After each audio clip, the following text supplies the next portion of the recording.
हम यहाँ पर जो धरना प्रदर्शन कर रहे हैं, योग्य शिक्षक शिक्षिका और शिक्षाकर्मी जो डिप्राइव हो चुके हैं अपने जस्टिस से, बंगाल के सरकार के घोटालों में जो हमारा जीवन नष्ट कर दिया, उसकी वजह से जो हमारा नौकरी चला गया, उस वजह से हम धरने के प्रदर्शन कर रहे हैं दिल्ली रामलीला मैदान में। आज 23 और 24 जुलाई को, आज 23 जुलाई हमारे बीच हम लोगों ने देखा था कि हम लोगों को सपोर्ट करते हुए जब हम लड़ाई कर रहे थे, आंदोलन कर रहे थे बंगाल में, उस समय कुछ लोगों ने, एमपीज ने हमारे लिए, हमको सपोर्ट करते हुए राष्ट्रपति महोदय जी से आवेदन करते हुए एक लेटर भेजे थे। राजा राम सिंह उनमें से एक है। हम उनका धन्यवाद करना चाहते हैं, तहे दिल से शुक्रिया करना चाहते हैं कि बहुत सारे एमपीज होंगे हमारे देश में, लेकिन गिने चुने 2-3 एमपीज ने ही हमारे इस सपोर्ट करते हुए राष्ट्रपति जी से आवेदन करते हुए लेटर भेजे थे।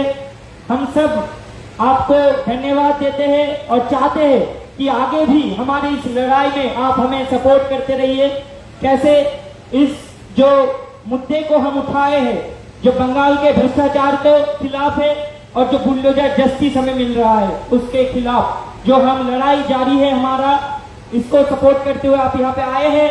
आपसे निवेदन करते हैं हम कि पार्लियामेंट सेशन चल रहा है, पार्लियामेंट सेशन में अगर हमारे इस मुद्दे को आप उठाएंगे सर, तो हम बहुत ही आपके आभारी होंगे और चाहते हैं कि शिक्षा व्यवस्था सिर्फ बंगाल के नहीं, पूरे देश भर में शिक्षा व्यवस्था को, इस सिस्टम को एक ऐसी जगह पहुंचाया जाए जहां पे घोटाले करने से भी किसी का हाथ कांपे, जहां पे इस सिस्टम में हर एक बच्चे जो गरीब है उनको सही शिक्षा मिले और देश भर में एक ऐसा सिस्टम चालू हो जाए जहां पर सबको भरोसा हो। लेकिन आज हम देख रहे हैं कि वो भरोसा उठ गए हैं।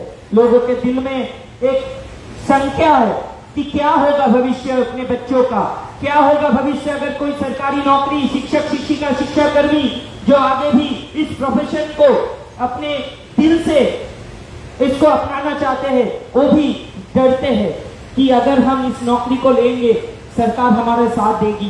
क्या शिक्षा व्यवस्था को लेकर जो आज मुद्दे सारे देश में, बंगाल में चल रहा है, क्या वो सिस्टम कभी भी बदलेगी? हम इस चीज को लेकर बहुत ही चिंतित हैं। हम चाहते हैं आप हमें रास्ता दिखाइए और जो पार्लियामेंट सेशन चल रहा है उसमें इस मुद्दे को उठाकर इस पे डिस्कशन हो और हमें न्याय मिले। हम चाहते हैं कि आप हमारे लिए स्टेज पे आके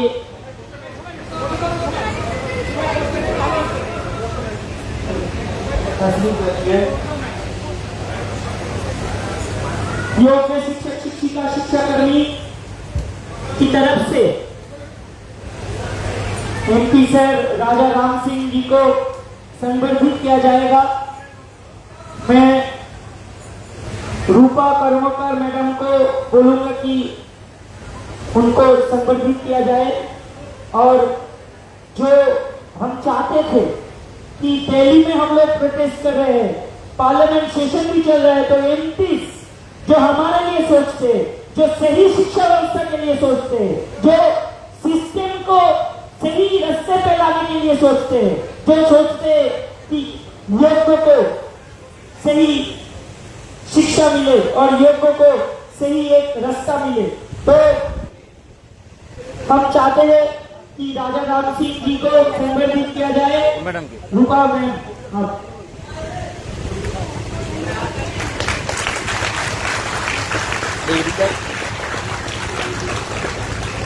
मैं चाहता हूँ संगीता मैम, जो हमारा unattended teaching and non teaching staff की तरफ से जो बैच है, स्टाफ की तरफ से वो बैच पहना के उनको संबर्धित किया जाए। नॉन टीचिंग स्टाफ हमारे बीच मौजूद है। नॉन टीचिंग मैडम को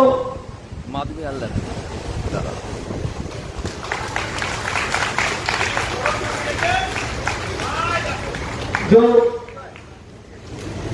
बोके हैं हमारे नॉन टीचिंग मैडम सर को बहुत बहुत धन्यवाद। आप यहाँ पर आए हैं, अपने कीमती समय हमारे लिए दे रहे हैं, आपको तहे दिल से शुक्रिया।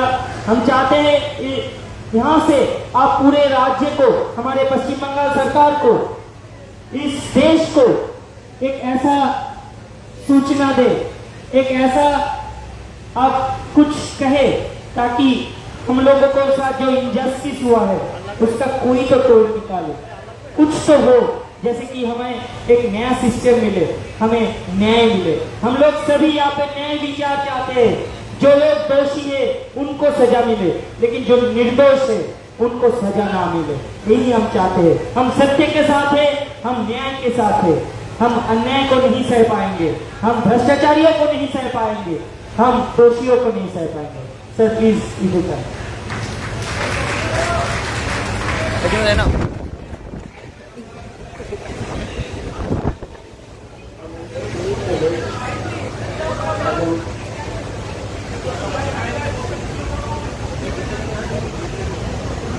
पश्चिम बंगाल के तमाम नौजवान বসে বসেই তো করা যাবে साथियों এই চলে তো পিছনে চলে और ম্যাডামরা চলে আসুন, সবাই চলে আসুন। स्टाफ हैं, ম্যাডাম उन सबका चले तुम बसे पड़ो ना। अपनी तरफ से अपनी पार्टी भाकपा माले की तरफ से क्रांतिकारी अभिनंदन करता हूँ।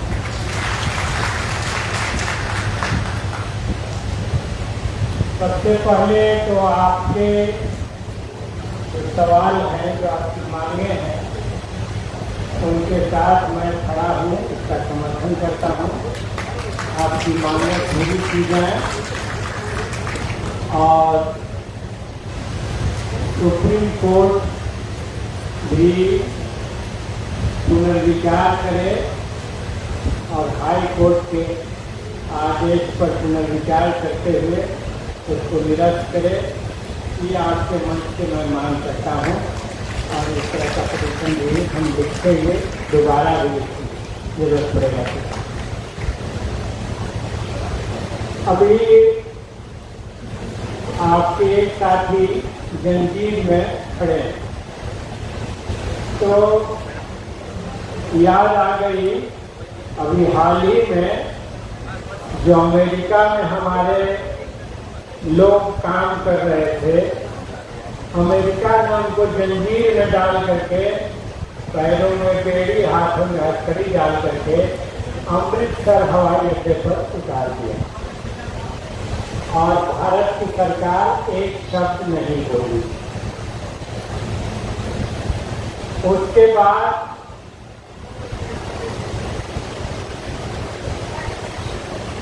डांट करके, आंख दिखाते हुए इतना टैरिफ कम करो और हमारा इतना टैरिफ लगेगा, इस पर भी एक शब्द नहीं बोला है। हमने युद्ध रोकवाया है, ये 24 बार ट्रंप बोले, उस पर भी एक शब्द नहीं बोला है। तो कल ही कुछ प्रेस वालों से बात हो रही थी, तो हमने कहा कि 2 ऑल पार्टी मीटिंग में भी इसको उठाया। अभी पार्लियामेंट शुरू होने से पहले ऑल पार्टी मीटिंग की परंपरा, उसमें जेपी नड्डा थे, किरण रिजिजू थे और वरिष्ठ मंत्री थे सत्ता गठबंधन के। तो हमने ये कहा कि पहले से ही 2 शब्द को आपने सवाल के रूप में खड़ा कर दिया, सोशलिज्म को और सेकुलरिज्म को। अब क्या सोवरेंटी भी दाव पर चढ़ गई? अब हमारी आजादी और हम जो सीना तान के दुनिया में कहते हैं कि हम आजाद देश हैं, अपना नीति निर्माण हम खुद करते हैं, क्या यह बात भी कटघरे में आ गई, सवाल के घेरे में आ गई? तो ये ऐसा ही दौर चल रहा है। इसकी सरपरस्त भाजपा है और इसी ढंग का कहिए कि पॉलिसी डायरेक्शन चल रहा है। और ऐसा नहीं है कि इसमें हम बहुत कोई तरक्की पर जा रहे हैं, बहुत विकास कर रहे हैं, ऐसा नहीं है। तो हम लोग देख रहे हैं, महसूस कर रहे हैं। आप अपने हक अधिकार के लिए लड़ रहे हैं और देश का नौजवान ये लड़ाई लड़ रहा है। देश में जो 30 लाख खाली पद हैं, तो हमारे ही जैसे और लड़के लड़कियों को रोजगार दो, खाली पदों को भरो। तो केवल आपकी लड़ाई नहीं है, ये देश की लड़ाई है और देश भर में लड़ाई चल रही है। लेकिन इनका पॉलिसी डायरेक्शन है, आज के लड़कियां लड़के को रोजगार देना सरकार का काम नहीं। वे पकौड़ा बेच के रोजगार करेंगे या ऑटो चला के रोजगार करेंगे, ये उनका मामला। ये पॉलिसी डायरेक्शन और एक मॉडल बनाया गया है जो अमेरिका की तरह हम भी सब कुछ निजीकरण करके एक विकसित राष्ट्र बने। आज ही एक डिस्कशन था पार्लियामेंट मेंबर के साथ ही, WTO के एक बड़े राइटर रहे हैं, उसमें काम करने वाले हैं, जेएनयू के प्रोफेसर हैं अभिजीत दास, उनके साथ एक टॉक। तो ट्रेड रिलेशन पर बात, व्यापार, कि हम कितने आगे जा रहे हैं। और बात घूमते घामते आ गई, अंत में हम ही ने सवाल पूछा कि क्या हम बंद गली में आ गए हैं जिसके आगे कोई रास्ता नहीं है। लग तो ऐसा ही रहा है। दुनिया के सभी देशों से हमारे संबंध खराब हैं और अमेरिका से भी कोई लाभ नहीं मिल रहा, और ये संभव ही नहीं। अभी दुनिया की सबसे ज्यादा आबादी वाला देश है। हमारा साम्राज्यवाद नहीं है कि बहुत जगह से टैक्स हमको वसूल करके आता, लूट का माल आता और किला के अंदर के लोगों को हम कुछ बेहतर जीवन दे सकें, यह स्थिति नहीं है। ये जमाने में इंग्लैंड वालों की थी, आज के जमाने में अमेरिका वालों की रही है, लेकिन ये इंडिया की पोजीशन नहीं है। इसलिए अमेरिकन मॉडल हमारा मॉडल नहीं हो सकता, ये बात साफ है। और इसीलिए हमें सरकारी क्षेत्र को मजबूत करना होगा। शिक्षा में जो सरकारी नौकरियां हैं, क्षेत्रों में जो सरकारी नौकरियां हैं, अगर उसमें भ्रष्टाचार है तो ये आपका पूंजीवादी कॉर्पोरेटवादी जो सोच है, ये भ्रष्टाचार का स्रोत है। और इस सोच पर लगाम लगाए बगैर भ्रष्टाचार खत्म नहीं किया जा सकता है। इसलिए भ्रष्टाचार का इन नौजवानों में स्रोत मत खोजिए। नौजवान हमेशा आदर्शवादी होता है, देश के लिए ये करना है, वो करना है, वो सपना देखना है, मर मिटना, भगत सिंह की तरह फांसी पर चढ़ जाना, वो एक आइडियलिस्ट होता है। इसलिए उसमें उसका स्रोत मत जोड़िए। सच बात यह है कि सिस्टम ऐसा आपने बना दिया कि कोई ईमानदार अफसर को जिंदगी भर ईमानदार बने रहना कठिन है। सच बात तो ये, बेईमान बन के कुछ ले दे के उसका काम चल सकता है, लेकिन वो अगर लाइफ लॉन्ग ऑनेस्ट बना रहे किसी भी क्षेत्र में, तो उसका काम नहीं चलेगा। उसको फांसी पर चढ़ा दिया जाएगा, नौकरी से निकाल दिया जाएगा। हालात ऐसा ही। तो इस बात को आप देखने के लिए तैयार नहीं है। ये जो सिस्टम हमने खड़ा किया है, तो इस सिस्टम में मतलब इसको बदलने के लिए आप तैयार नहीं, तो आप कारण ढूंढ रहे इक्का दुक्का व्यक्तियों में और बहाना बना, इस बहाने 4 लोगों को और नौकरी से निकालने का रास्ता निकल जाए। तो ये अच्छा। और सरकारें एक काम और कर रही हैं कि हाई कोर्ट का सहारा लेकर के, सुप्रीम कोर्ट का सहारा लेकर के, वो तो वोट में आता नहीं है, तो जनता तो उसको सबक सिखाएगी नहीं, तो उसका सहारा लेकर के सरकारें पर्दे के पीछे से अपना काम करती हैं। क्या बात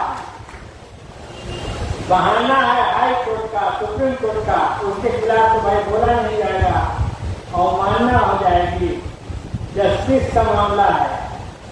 लेकिन हमारे साथ भी तो जस्टिस हो। आप तो जज तभी है जब हमें न्याय दें।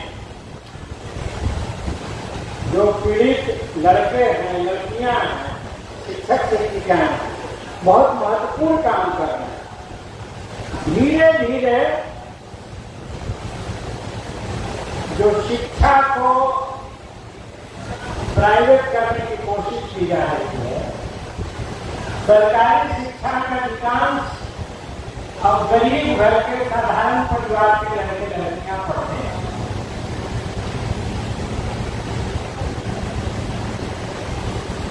महंगी शिक्षा की तरफ वो जा नहीं सकते, उतना एफोर्ड नहीं कर सकते। और ऐसा नहीं है कि मेधा अमीरों के घर में बस्ती, ऐसा नहीं, ऐसा नहीं है। तो आप ओलंपिक में रोना क्यों रोते हैं? बड़ा कम मेडल मिला तो पूरा देश इतना बड़ा है, चारों ओर टैलेंट खोलिए, साधारण लोगों में, गरीब घरों में भी टैलेंट मिलता है। उसको संवारने की, सजाने की, विकसित करने की, शिक्षित करने की, ट्रेनिंग देने की जरूरत है। इसलिए आप सोसाइटी के एक बेहद महत्वपूर्ण काम को करते हैं। ह्यूमन रिसोर्स आप ईंट नहीं बनाते, आप बच्चों को गढ़ते हैं, एक जिंदा इंसान को गढ़ते हैं, उसके अंदर बुद्धि पैदा करते हैं। और निश्चित रूप से भारत के सिविलाइजेशन पर अगर हम न्याय करते हैं तो इसलिए कि कभी बुद्ध भी यहाँ थे। यह अलग बात है कि मोदी जी देश में इस बात को कितना निवेश करें, लेकिन दुनिया के किसी देश में जाते हैं तो कहेंगे कि हम बुद्ध के देश, ये दूसरी बात। तो इसलिए कि हमारे यहाँ वो ज्ञान था और ज्ञान ही हमको आने वाले दिनों में आगे भी ले जाए। ये अज्ञानता का प्रसार हमें अंधी गली में फंसाएगा, ये तय था। हम आगे बहुत नहीं जा सकते। ये जो पॉलिसी डायरेक्शन हमको लेना होगा देश में, तो अधिक से अधिक लोगों को कैसे हम केवल महकाने वाली नीति नहीं, इतना भर जानो कि हमारी नीतियों को लागू कर सको, इतना भर नहीं, हमारे अंदर से विचारक पैदा हो सके, साइंटिस्ट पैदा हो सके, विद्वान पैदा हो सके, बड़े मैथमेटिशियन पैदा हो सके। इस लेवल की शिक्षा को बढ़ाना होगा और इसकी बुनियाद डालने वाले ये लोग, बचपन से बुनियाद डालने वाले। इसीलिए एक टोटल कहे की पॉलिसी पैरालिसिस दिखती और आपकी लड़ाई अपने केवल रोजगार की लड़ाई नहीं, वो तो है ही। मैंने देखा अपने यहाँ एक महिला थी, नर्स सरकारी वो रिटायर हो गई थी।